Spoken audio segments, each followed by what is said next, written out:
the riots became really violent. And now as a kid, I was already worried about my 10th exam, and so now I'm worried about my board exams, but I'm also worried about my safety and my the family's safety. It was really scary because and suddenly you're not just scared for your exams, you're scared for your life now.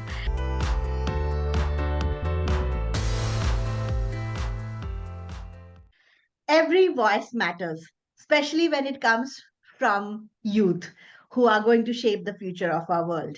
Join us for this thought provoking conversation and empowering discussion with Kanak.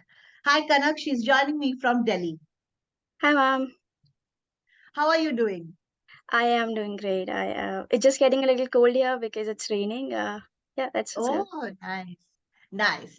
Kanak has just finished her exams. So here we are talking about a very important and very interesting topic. You might listen when we are exploring this at about overcoming social taboos. But before that, we want to know who Kanak is. Kanak, over to you. Tell me who Kanak is and more about your life, what you're like, what your passion is, what kind of food you like, and a bit about your family. Over to you.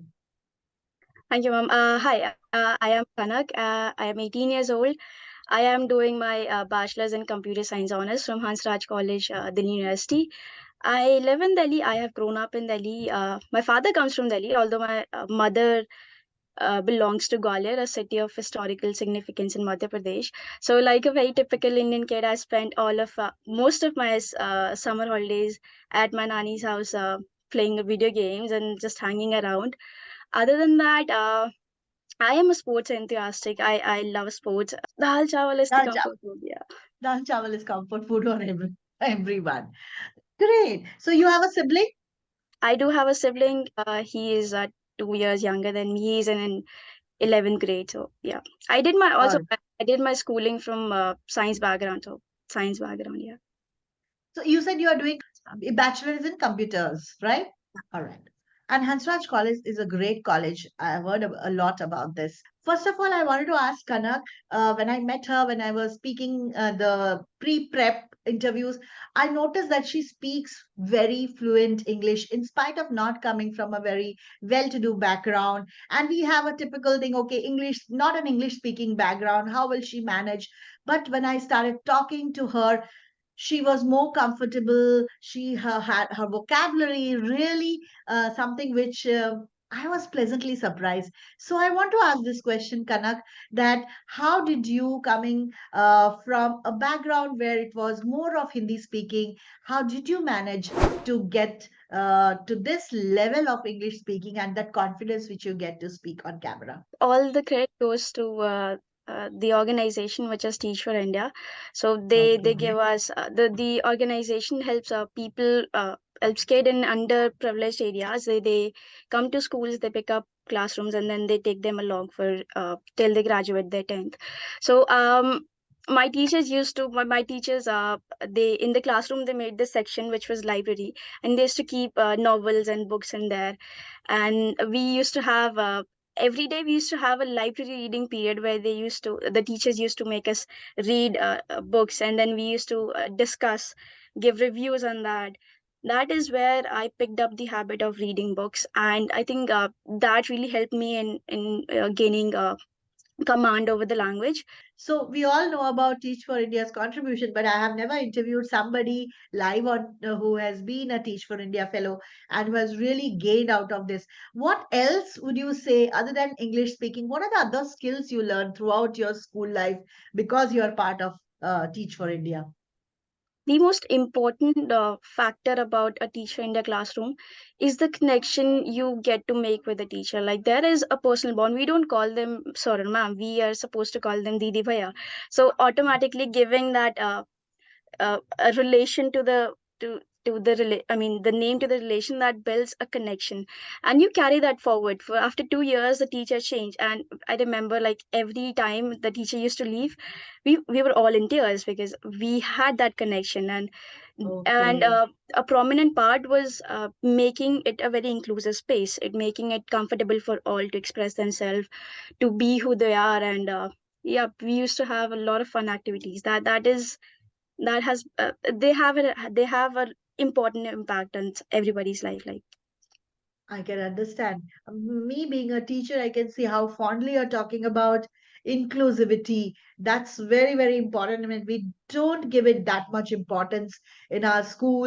In India, these terms have newly been coined. Inclusivity, what does it even mean to some people? But we will come to know about this more from you.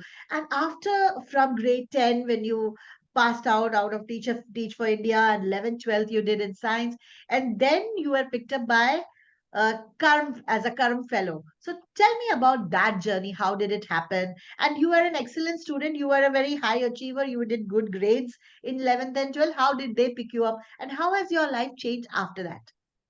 so my journey with KARM started when I applied for KARM in towards the end of my 12th class, and Okay. I applied, and then it was a written program. I mean, it was a written test where you give your articles, and you tell them about yourself, basically in form of written pieces, and after that Okay. they have interview round, and you crack that.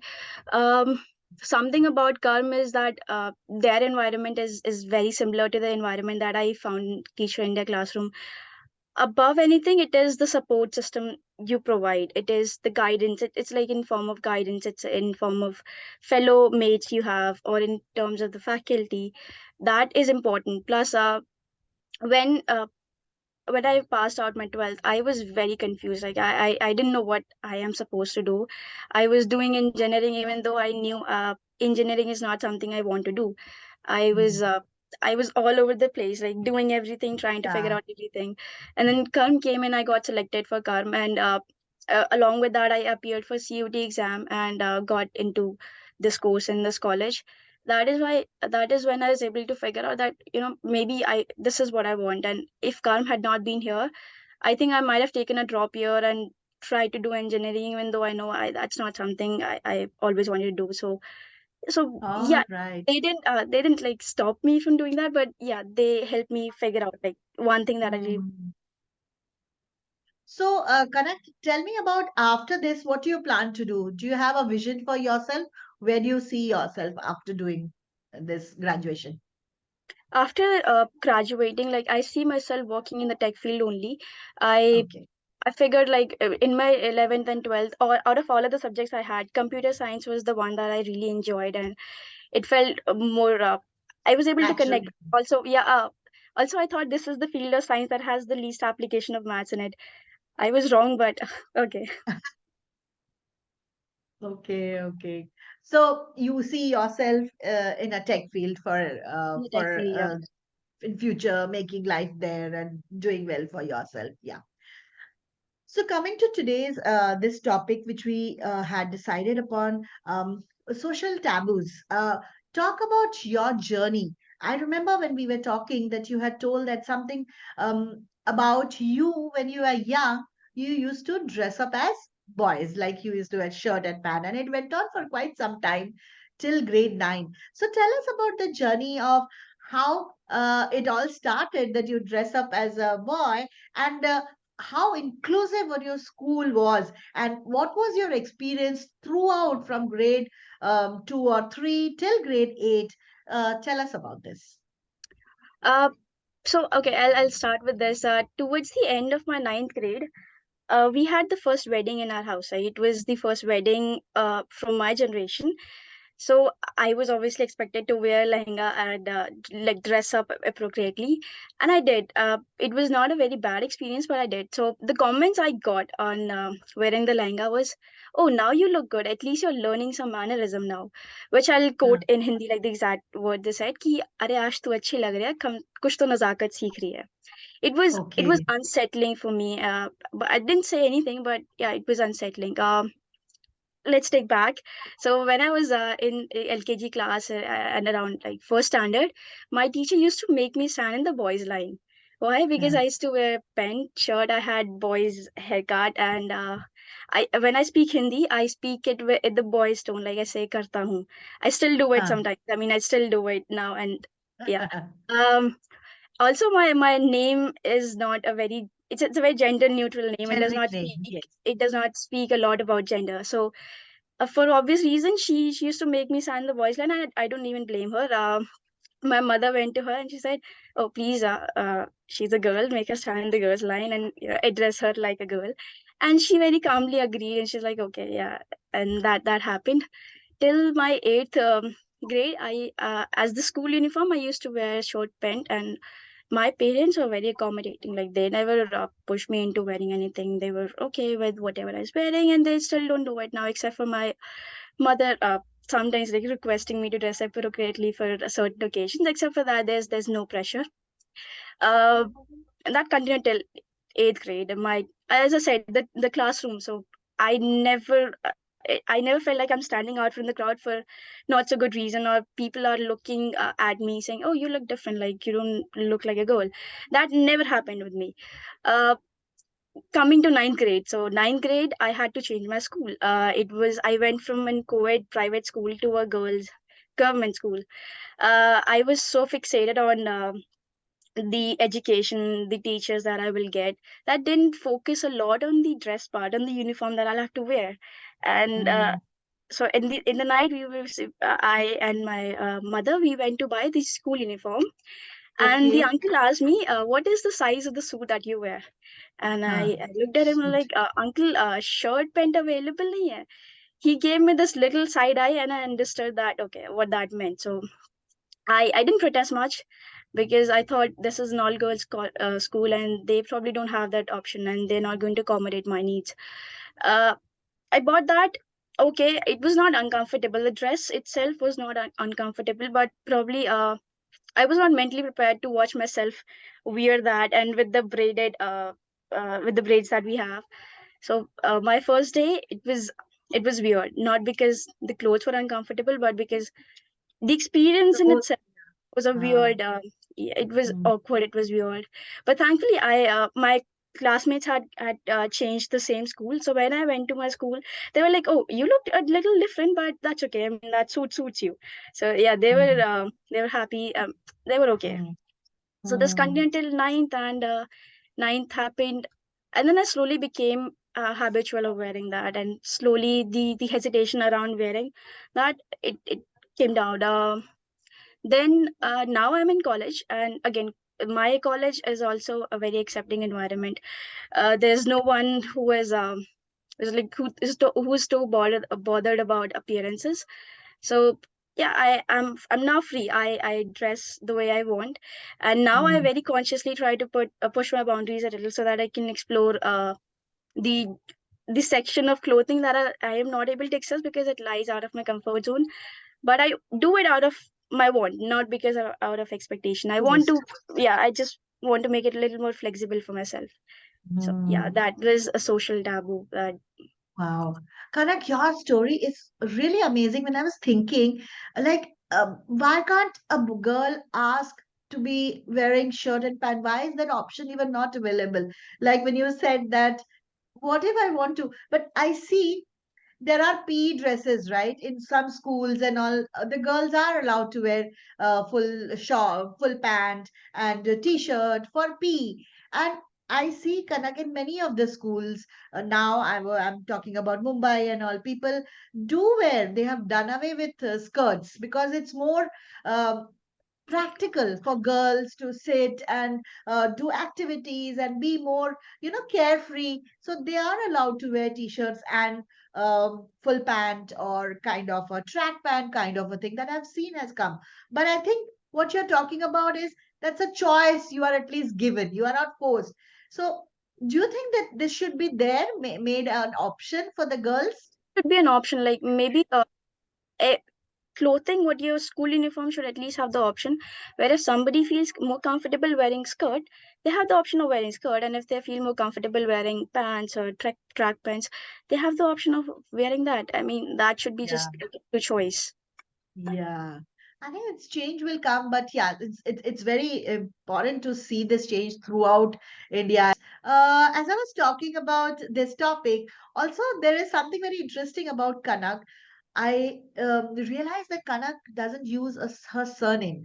So I asked her, why is it? So I think Kanak will give the answer to this. Kanak, you have to tell our audience why there's no surname behind your name, which is quite interesting, the story behind it. Yes.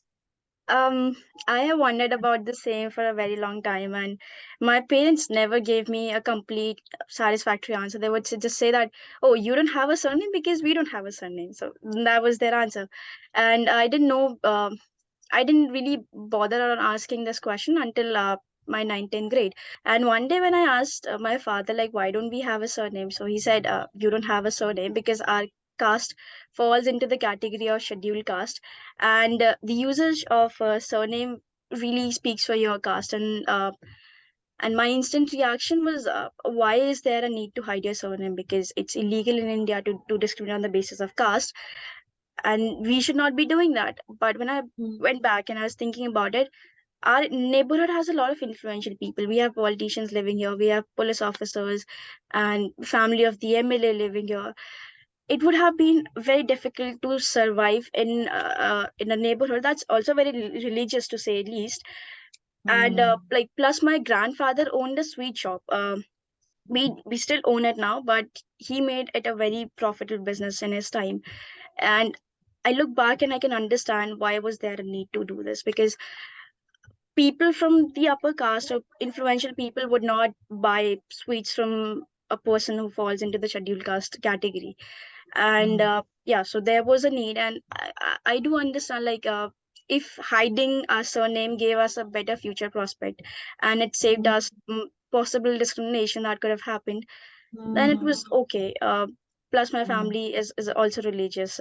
My grandmother used to visit mandir twice a day, just to wake up at 4, bathe daily, and then walk with her little basket and go to mandir. So yeah, mm. that has been there. So when you look at it now, you think that it served its purpose. There was no need to unnecessarily call for attention and get into, as you said, there could have been discrimination, and this was one way to protect you from your parents thought that.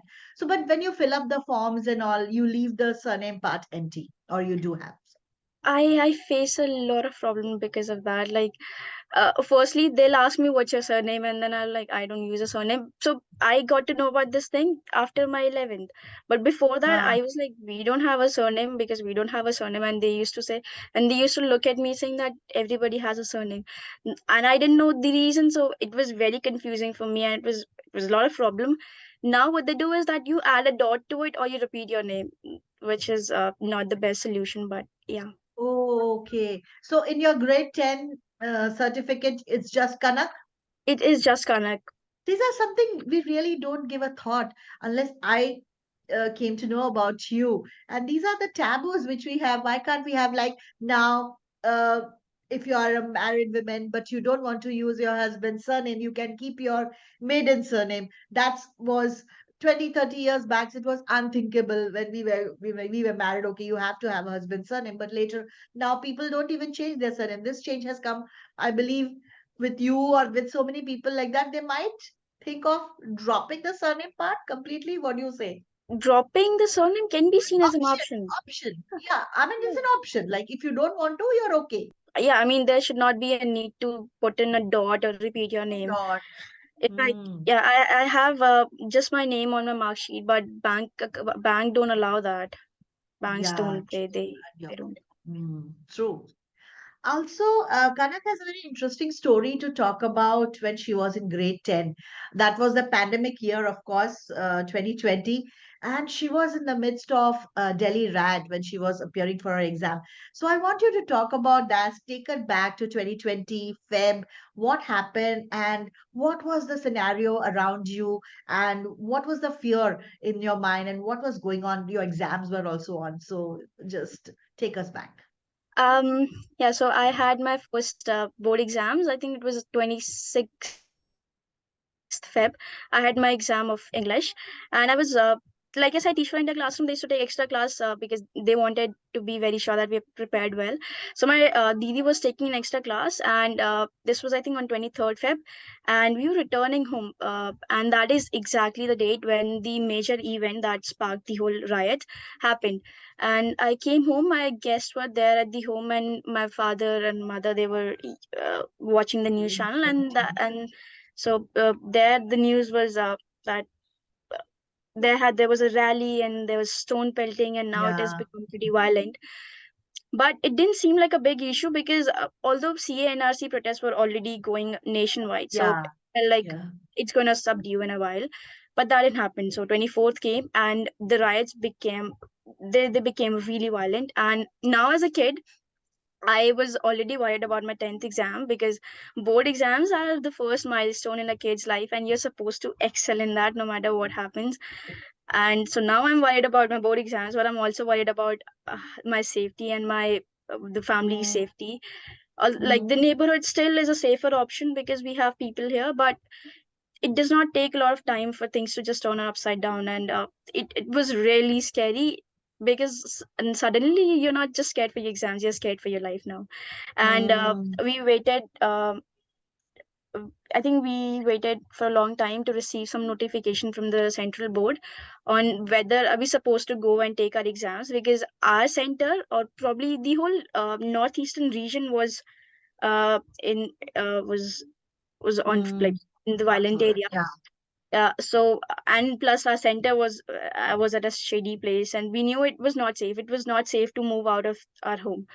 We waited for some notification to come from the government, the the board, which came, and they said that in certain regions we have postponed the examination, and luckily our district fell into that thing, and yeah, then it Okay. was okay. But still, like after the fear of board exams was gone, but there was still the fear that You're off. how will you Mm. sleep at night. I remember the 24th night nobody in my family slept because we were also scared. Oh. It was frightening. Wow. I mean, to even think about going through this, can you imagine when we talk about girls and women going through this in Afghanistan, when we talk about, when we look at them and imagine they have to go through for years and years of this kind of bombing and fighting for their life and thinking so many other places where civil wars going on, girls like young girls like you. We take peace so much for granted. What really scared me from the experience was that it does not take a lot of efforts to create a right. I mean, Yeah, it was that easy. And yeah. that really scared me because if it does not take a lot of efforts to create something that's as violent and that is literally uh, causing deaths, it's dangerous. Mm, it's dangerous. Yeah. Thank you for sharing this part, Kanak.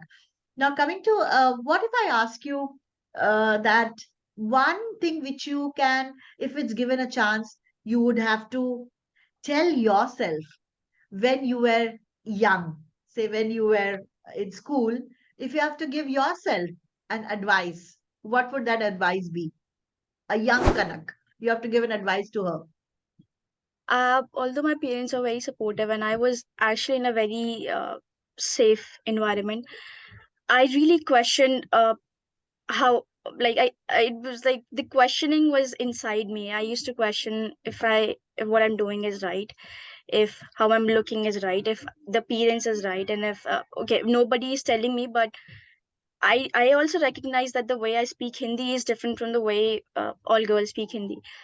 The advice I would give to myself is that I need to worry less. I mean, Okay. that's the advice. You need to think less. Okay. You need to worry less about the rest of the things. But it's very easier to say it now, right? When you were actually going through it, nobody thinks that, okay, what is my advice going to be 10 years? But now you look back that you have navigated yourself well and you have reached here well. So everybody has to take, as you said. Um, Kana, let me ask you a hypothetical question. If you have a chance to change one thing in the education system, what would that be? I think one thing I would like from my experience, I've Yeah. learned that making connection with with your students is a very important part. Like if there is an emotional connect, or if the student trusts you and they're able to share their problems, life becomes Yes. much easier, right, for a student as well. And that's a change I would want to bring in the education system. I would like, I mean, if that's possible, teachers need to build connection with student. Teacher need to have an emotional connection with the student, where the student is able to trust the teacher, and they're able to share their problems, not just academical problems, but problems like what they're feeling, what's going on in Yeah. their mind. That's important, and that should be. Beautifully said. If teachers have that emotional connect with children. Beautiful. Okay. My next question to you would be, you have an option of taking three people who are not known to you. You have never met them. Three people to dinner. Who would those three people be? You have never met them. They are not your family. You have to take names of people whom you have not met. I would say I would want to take my grandfather on the dinner thing, because I know him, but I've never met him. Like he passed away way before I was born. But one Okay. thing I know is that my family members speak very fondly of him, and Okay. I mean, You would like to meet him. Yeah. yeah, I would Yeah. like to meet him. I would like to just know him as a person. Okay. Okay, so I would like to meet MS Dhoni. I idolize him. He is amazing. I would like to talk to my principal. So the principal of our college, she is a little interesting personality for Oh, what's your her name? reasons. My next what if question to you would be, if you have to live a life of a person for one day, exchange your life with one person for a day, whose life would you like to change? I think I would take up my father's life for a day, because like all Oh, fathers, my father does not talk, but like he does not share. But out of the three of us, like my brother, mummy, and me, he sometimes do. I mean, he we do end up having a conversation, but it is still restricted. Like he shares a little bit only. So I would like to take his life and like understand how he feels, and what okay. are his struggle, like what are his wants. What if he, I mean, what he wanted to do when he was not able to do, like, yeah, all of that. Right, right. Of course. Kanak, my next question to you will be about some of the books choices which you have. You have read something which you want to share with us, with our audience, any podcast or anything which you want to share with us. The books I can share. So Khalid Hosseini is an author I adore. His writing style is amazing. The way he structures his story, that I am in love with his writings. My favorite book from his collection is A Thousand Splendid Suns, and that is a book I read, I think 3 years back, and it's about it's a story of two women based in Afghanistan, and it revolves around how they figure out their I mean, they figure out their journey around freedom. Credible information. The Kite Runner is he it's is one of his the most acclaimed Big books. books. Yes. Kanak, who is your idol? Like idolized? Is there somebody, a hero in your life whom you look up to? So, a teacher of mine, her name is Rashmi Didi. I mean, I call her Rashmi Didi. Uh, when she became my teacher, I really looked up to her. I mean, I still do look up to her, and she has helped me in a lot of ways. Like, yeah, like the seventh and eighth class, I was struggling a lot. So when Uh-huh. so she was a person that helped me, and I would like. I mean, I idolize her because yeah, she has helped me in ways that Right, she does not right. even acknowledge her. I have been basically, yeah, she's the person. Super. Kanak, what is your strength, the biggest strength, and what is your one limitation which you want to overcome?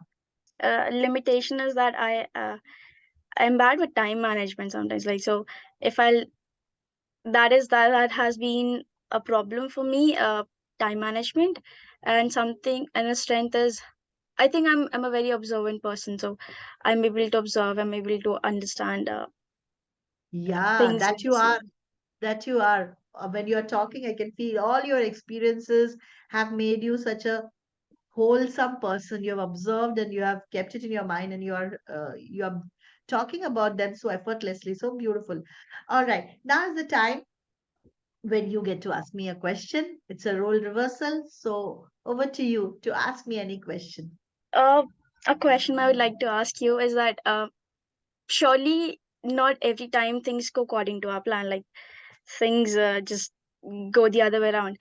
What is the one thing that you tell yourself when things don't go according to your plan? Like they just Yes, like, probably yes. one line or thing. Yes, a very good question. And I think everybody goes through this in their life. Everybody has their own mechanism to self talk. My mechanism is when something is not going right, is that I have a book and I write it in bold letters, in capital letters, what I want in the next week, next month, next year. And at late at night when I sleep, I rewind my whole day. That's a practice which I learned from my yoga teacher, that you don't have to even meditate. You just give yourself 5 minutes to from get up in the morning till the time you sleep. What have you done? Play your day like a video plays with images, each and everything. Then you will be at peace, and that is, did you achieve? You achieve a lot of things every day. A smallest thing. Today I learned a small skill, but they get lost because you are looking at what have not done, what is not happening in life. So just go through that calmly, peacefully, and you will know that every day you are growing. And that's two things which works: visualization of my day and writing it down in big bold letters. Thank you so much for this question. I thought it would be one line answer and it was a longish answer. So, but it was an interesting question to ponder. Kanak, we are at the end of our talk show and we have had lovely chat about different ideas, different topics, and different taboos in the society. Before we end today, once again, I want you to sum up what are the taboos you think. You were also talking about the biases and taboos which we see in media, in movies, and people try to portray certain things, and people force that, okay, they don't like something, it has to be banned, that's not what we want. You wanted to talk about this, so this is the time when I give it to you to talk about, sum it up, what you feel about taboos and biases. Uh, when we speak about stereotypes, there are a lot of I'll start with the stereotype that we started. There are social norms around gender clothing. There are social norms around what girl should do, what's feminine, what's masculine to do, and then there is Mm, whole conversation where I think there is some level of social acceptance around females picking up masculine traits. But if we reverse the gender and we imagine a boy picking up feminine traits, that's a lot big thing. problematic. Yeah. So we have that taboos, and it's important that we talk about these because they allow people to be express themselves more freely. Like if there is going to be a conversation, if people are going to talk about, people will be comfortable sharing their experiences, sharing their problems, and then people who have had experiences, so it becomes an inclusive environment where people can talk and discuss. Secondly, Mm, there are recently, like all around the world, there are conversations around intolerance where certainly on every news channel there is all around us, there is a certain political agenda that is revolving, and even though we don't really consciously follow that, it seeps in, and we see keeps it. that happening in it just takes place in The certain conversations actions. also change. Yes. The conversation change, slowly our mindset starts to change Yes. where we feel like, oh, probably what they're saying is right, because we're Correct. hearing that so continuously that it just becomes, oh, normalized. So Hmm. that needs to be changed. We need to be conscious with what we are saying and Hmm. how we are perceiving things, because it once you start like once these agendas or the statement that people make, they overpower our conscious, then it can get problematic then. Yeah. Hmm. Hmm. Beautiful. Yes. Thank you so much once again. And for those who are listening to this conversations week after week, please subscribe to my channel, show some love, make it grow, and we are going to have much more interesting conversations like we have with Kanak today. Thank you for watching. Do keep watching it every week when we publish a new interview. And before, as I say, before ending the show, that we have only one planet. Take care of your planet, do a little bit about it from your end, and make a big change. Thank you once again, Kanak. Good to have Thank you, you. ma'am. Bye bye.